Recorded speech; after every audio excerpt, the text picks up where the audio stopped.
So, how many times have you been at a meeting where someone blamed another generation for something that was going on?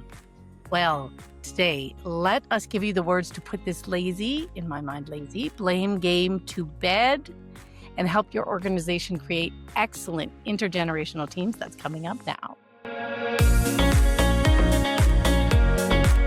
Hi there, I'm Andrea Adams. This is the HR Hub, and on this show, we talk about anything related to HR. I encourage you to subscribe to the podcast, or actually subscribe to the show or to the podcast to keep learning from my amazing guests. And today, my guest is again Cam Marston. Cam is a generational researcher, speaker, and author of 5 books who spent decades studying how different age groups work together. He's known for challenging common assumptions, and we did another episode about that. It was fantastic. I encourage you to see that. And he's helping organizations make the most of their intergenerational workforces. Hi, Cam. How are you? I'm good. It's good to see you again. Yes, good to have you on. That last one was so much better than I even hoped it would be, which was I had high hopes for it. Well, it's all downhill from here. Everything will be a disappointment for the rest of this conversation. Don't say such a thing. I can't believe that's true. That last one was so good. So can you tell us about the roles that different generations are playing in the workforce right now, and maybe between boomers and Gen Z? And that would be 4 generations, not 5. But anyways, could you do that? The baby boomers are the senior members of the workplace today. The value that they bring to most workplaces is institutional wisdom and tribal knowledge. They bring a measured tone to decisions. They are a very collaborative generation, remain so, have always been that way. The baby boomers, in many cases, when you find a baby boomer in the workplace, he or she typically serves in, they're going to be a leader, whether a titled leader or an untitled leader. They have significant influence. Even if they're volunteering for a workplace, or in some ways they've retired and come back and trying to keep themselves busy, it is their seniority. Seniorities, they're not the right word. It is their wisdom that gives them value in the workplace. So where they are present, they have influence, regardless whether it's titled or untitled. Generation X today is, when I go to management and leadership conferences, it's mostly full of Generation Xers out there in the workplace. So they've paid their dues, they've earned the right, they've been become titled leaders at this point. Their characteristics in the workplace, and this is a bit of a stereotype. However, I'm not afraid to say it because people often see these characteristics out there. And the stereotypical characteristic of the Generation X leader is that they often keep their people, their teams at a distance, at an arm's length. Their focus is on work and task at hand. And I wouldn't say they're cold, but they're less eager to make connections and friendships in the workplace. I parody it in my workshops and my presentations of, hey, I've already got all the friends I need. I don't need any more friends. Let's just work together. So I don't want to hear about your weekend. Please, good Lord, don't ask me to tell you about mine. The millennial generation is a generation yet younger than Generation X. They are a populous generation. There are quite a few of them. They have moved through many of the early life stages that you and I discussed in our previous podcast, and today are taking more and more roles of influence.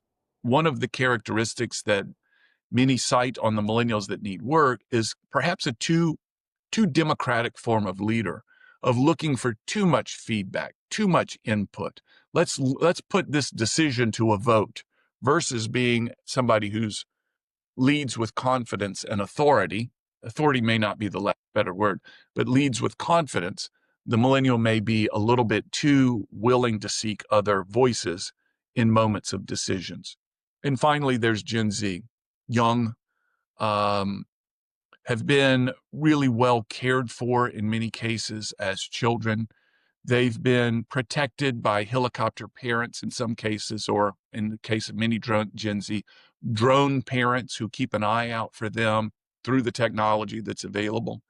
And one of the things that I'm hearing early on in Generation Z is that as they show up into the workplace, they are not They don't feel they should be held responsible for their mistakes. Someone should have prevented this mistake. I made this mistake because I wasn't trained well enough. I made the mistake because someone didn't prevent it from happening. I cannot be held responsible for it. And it's a generation that, when you think about how they've been raised, there have been a lot of parents like me, candidly, who have been over those Generation Z kids saying, nope, don't do that. You're not going to like the outcome. Do this instead. And it's because we have a very high level of engagement with our children compared to generations past, and the things they do, the places they go, and our ability to keep an eye on them through technology. We've prevented them from making mistakes, which has delayed their transition to adulthood, their enablement of accepting responsibility. And in the workplace, managers are finding them challenging because of lack of responsibility over any error that goes wrong, and afraid to make a mistake because I'm not sure what to do. And the Xer says, figure it out. And they say, but I might make a mistake. And as long as you don't break anything, make your mistake. You'll learn from those mistakes. So these 4 generations can easily get along once you understand the other and where your own. I teach this a lot. The greatest learning that happens in any sort of generational conversation is more about my own generation and my preferences, and how my preferences get in the way of productivity, of collegiality. And the more I can become aware of what my preferences are, the more I can set my preferences aside and allow someone else's preferences to shine. And as long as the job gets done to the quality that's demanded, who cares whose preferences lead? It becomes an ego battle, and that's not a good thing to do. And that's not a good conversation for any workplaces. I want my preferences to win because I'm the boss. Well, who cares? If they like doing it this way and it gets done, then let it happen. All the criticism we law about those generations. Well, if the work's getting done, who cares? Right. And there's something to be said for, it's got to be the quality. It's got to be on time, to the approval of the constituents, whether that's the customer or the colleague in the workplace. We get wrapped up in, this is the way I've done it, therefore it should be done this way. Well, maybe there's some merit in how you've done it, but if they've figured out an alternative way, then get out of your own way. Let them do it that way. As long as the quality's done. And that's one of the things we teach: generational preferences, what they are, and how your own may be sabotaging their success. Okay, so what are some valid generational differences that are affecting leadership and team building? Or did you just cover that in the last answer for the most part? Well, we can touch on that. The valid generational differences. The baby boomers tend to enjoy FaceTime, tend to enjoy decision-making around a table, meetings. And I parodied the baby boomer meeting. Boomers love meetings. It allows everybody to know what page everybody's on. There's this same page metaphor that no generation more than the boomers love. We need to make sure we're on the same page and singing the same song out of the same songbook. And it's all about being together, making decisions, hearing everyone's voice, and making sure every voice is acknowledged and recognized. And then the boomers love fire metaphors. We're going to turn up, that all mean work ethic. We're going to turn up the heat. We're going to burn the candle at both ends. We're going to keep the midnight oil burning. We're going to light the rocket, all of which means we're going to work hard. Rather than say work hard, they use some sort of fire metaphor. And so a boomer meeting will include page metaphors followed by fire metaphors. And when you begin to hear the sports metaphors, you know that the meeting's about to close. That's the boomer meeting. We're going to put the ball over the line before the quarter's out. Like, whatever. Start pulling stuff together. You can start gathering your materials at that point because the meeting's about to close. Here comes the sports metaphors. We're out of here every time. Okay. Gen Xers today still have, in my opinion, this is the humble opinion of Cam Marston, a little bit too much of the figure it out mentality. Because if I show you, you'll need me to keep showing you. If you figure it out, you'll never need me again. So it's a leadership model of figure it out. It comes from the latchkey kid birth of Gen X. We figured it out. They should figure it out. Everybody should figure it out. I'm the boss. I'm the leader. And I've gotten to this position by figuring things out. You should do it too. It's helped me. It'll help you too. And I'm like, yeah, I get it. I understand. I know where you're coming from. But let's talk about these millennials and Gen Z that may be working for you. These are generations that have been raised by a parent who was truly interested in giving their children feedback that they were special and unique and different from everyone else.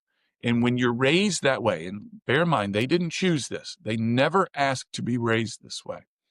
But when you've always been raised as the individual with answers readily at hand, whether technology-driven or human-driven, hey, mom and dad, will you help me with this? Absolutely.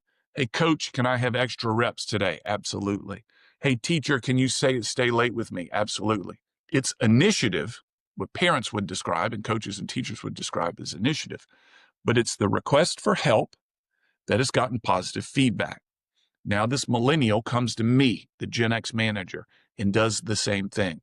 A request for help that has historically gotten positive feedback, and I look at them and say, you need to figure it out. And suddenly their world is different. This guy may not like me. If he liked me, he'd show me the answer.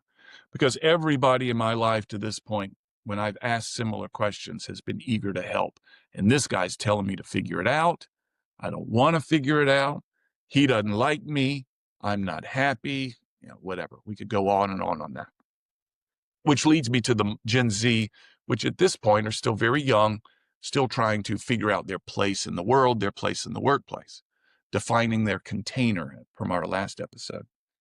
So it's a lot of questions of, am I good at this? Could I be good at this? Do I like it here? Am I getting the feedback that I think will help me grow? Am I encouraged by this? Do I find this something to pursue? A generation that's been really encouraged to go out and find your bliss, go find a good job that makes you happy. And these are generations that are asking those questions in the workplace today. And from a leader, a manager point of view, they're burdensome questions. Hey, I don't care if you're finding your bliss. I need you to get this done by the deadline that you've agreed to. Do your bliss after work or something like that. So it becomes kind of a frustration in the workplace of this search. We all went through the search. They're going through it at a depth greater because they've been encouraged to do so. I look at my kids and I'll have a call. Today's Thursday. I'll have a call with my son. I try to speak to him once a week, no more, and unless he needs me, and say, what interested you today? What interested you this week? Find something that interests you every week and let's talk about it. Because those interests may lead to something, a career of yours that will be interesting to you. My father never asked me something similar to that. His question was, are you learning something that'll get you a job the day you graduate? I'm telling my son, find what interests you. Let's discuss it. And perhaps I can help you network you into a career that interests you. And I hear these things come out of my mouth and I'm disgusted with myself. But I know I want my son and all my kids to find work that interests them versus having to take a job. And somewhere in this conversation was the answer to your question. Yes. And that's all going on in the workplace. It was there. It was there. Okay. So when building intergenerational teams, what are the components that organizations, HR leaders should be considering? This is a great question. And I'll answer two ways. Number one, what is the strength of each generation? The boomers we're going to utilize the baby boomers' wisdom. The Generation X figure it out attitude does have merit, and where they can drive people that way without offending or turning people off, it should be considered. The millennials are very democratic, very interested in seeking other voices and opinions. And Gen Z at this point is just trying to, if you can help them, motivate them to explore what they're doing as something that may be long lasting as they're trying to figure out their career and their path, I think you'll find them very receptive to that. So when building the intergenerational teams, We're going to use their strengths, each of these generations' strengths, and let them lead that way. One of the components of the best teams, and in the studies that I've read, are of people that gather. So imagine your team gathers on a regular basis, and the boss or the team leader gets there 30 minutes ahead of the team and just networks and talks and engages with people. It's one of the results of this great Google study people have cited over the years. What are the components of the best teams? And one of the elements that the Google study revealed is some of the best teams are simply led by people that get to their meetings early. And they get to the meeting early, let's say 30 minutes before the official start time, and everybody knows to pile into the meeting room. And for 30 minutes, we're going to catch up and see what's going on and how you are personally and what your kids are doing and all this kind of stuff. And for 30 minutes, the team manager is going to work the room so that everybody is heard and acknowledged and has a chance to speak. And at 9 o'clock, when the meeting starts, it closes. All right, everybody, we'll talk about this again next week. We'll have a 9 o'clock meeting next week. Get here at 8:30 so we can all check in. Let's go. And it's that 30 minutes of engagement, of social and personal, that creates a team. It's not, we need to have 4 boomers and 6 Xers and 2 millennials and 1 Gen Z. That's the perfect team. It's, how do I massage the room so that everybody feels acknowledged? That, and then once the meeting begins, suddenly there's a team present, and we redo it with every meeting. Get there early and massage the room. Given that, as you've said, a lot of the leaders right now are Gen Xers, what should Gen Xers be thinking about when it comes to intergenerational team leadership? So if I was instructing a Gen Xer personally about their team leadership, my first question is something that we've kind of discussed before. What are your generational leadership characteristics? What are your generational leadership preferences? Define how you lead as a Gen Xer. And I'm going to get, likely, I like people to figure things out. I like them to kind of solve their own problems. I don't like to get too much in their weeds. I don't feel like too much interpersonal with them is a good thing. And I'm going to say, okay, you've been very clear, and that's good. Contrast these leadership skills or preferences with what these different generations need from you. Oh, the millennials want to know me. They want to have an engagement with me. They want me to be vulnerable. Okay. Does your leadership skills match up with what they need? They don't. All right. Who's going to change?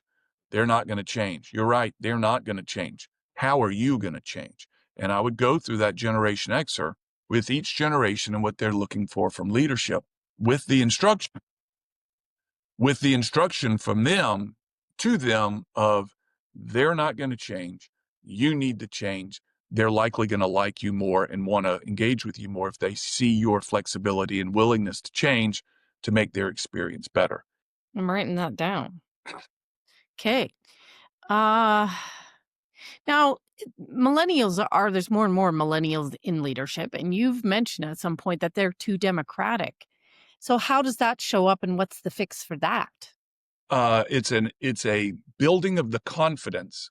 But if I'm working with a millennial to be less democratic and more, let's say, conclusive, that's not a good term for it, but I need you. Decisive. So the democratic side of it is let's get lots of feedback, lots of opinions. Let's make sure everybody has a chance to weigh in here. My coaching to them would be, I want you to come up with 3 solutions, 2 or 3 solutions, and then begin to solicit feedback on a few solutions, not too many. So your job is to lead with proposed answers, not have the team come up with the answer for you. Use your network, the wisdom that you've gained at a young age, and come up with solutions to propose if necessary. So ask people to weigh in on 2, not what. There's a big difference between saying, hey, all right, here's the challenge, what should we do? And here's the challenge, here's 2 solutions, which one's going to serve us the best? And that second option is the one that creates the millennial leader. The first one creates just a wishy-washy sponge, and we don't want that. Sure. Now, you've talked about this already, and you've talked about self-reflection being crucial. Mm-hmm. how do you get someone to actually consider and honestly assess their generational biases when building teams? The way we do it is lay out the generational leadership characteristics. Here's what we know about boomers and the Xers and millennials. Do you see yourself in these? Do you see your colleagues in these? Which of these do you feel these characteristics do you feel particularly close to? So one of the ways that we teach it is, here are the skills. Which ones do you see in yourself? Because it's hard. The benefit of our research Mm. is we've been able to come up with these lists, and people then can self-identify after seeing the lists.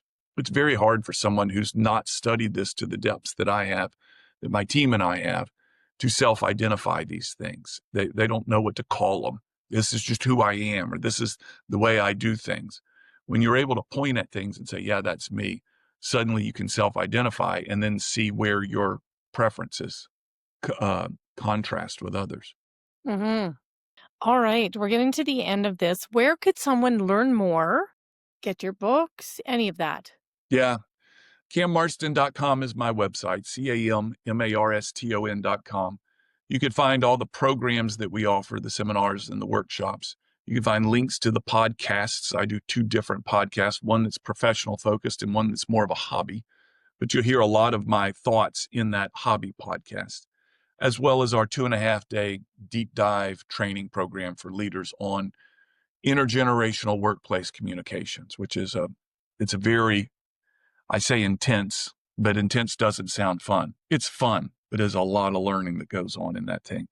And we've got the books that are available. I've written 5 books on these things. Some of them, candidly, are a bit dated. You can't write about Gen Xers 15 years ago and have it accurate today. So some of them are dated, and I say buyer beware on that. All of them need to be rewritten, and it's someday. Right. I have one more question before I let you go, though. You've referred to research and data or research anyway. Um, where are you getting your research? I have a Canadian that does a great job for me named Gerald Bierling. He's a statistics and demographics teacher out of McMaster University, and I throw Oh, him concepts and ideas. And in fact, I have a report from his right here that I'm preparing to use next week. So he is very good at gathering this type of generational data. He knows how to cruise the databases across Canada and the US, and he provides me the information that I'm looking for that helps me explain these concepts. He's very good, and he knows how to deal with a liberal arts major and with this data. He's good at explaining it like a 4th grader, and that's very, very important to me. So that's where the data comes from. interesting. Okay. Well, thanks, Cam. I loved that. I'm thinking about the point you made more than once, that becoming a better leader starts with introspection and seeing the impact that our generation is having on leadership. But probably there's more than that to it. But that's the part I'm thinking about. And you, audience out there, is there anything from this episode that has left you thinking? If so, share in the comments. However, I've done an episode at the end there. We were talking about team building, and I did an episode with a really interesting guy about team building, and he has a very different but meaningful way of creating that, and I'll link to that discussions right here. Thanks for watching out there, and we will see you next time.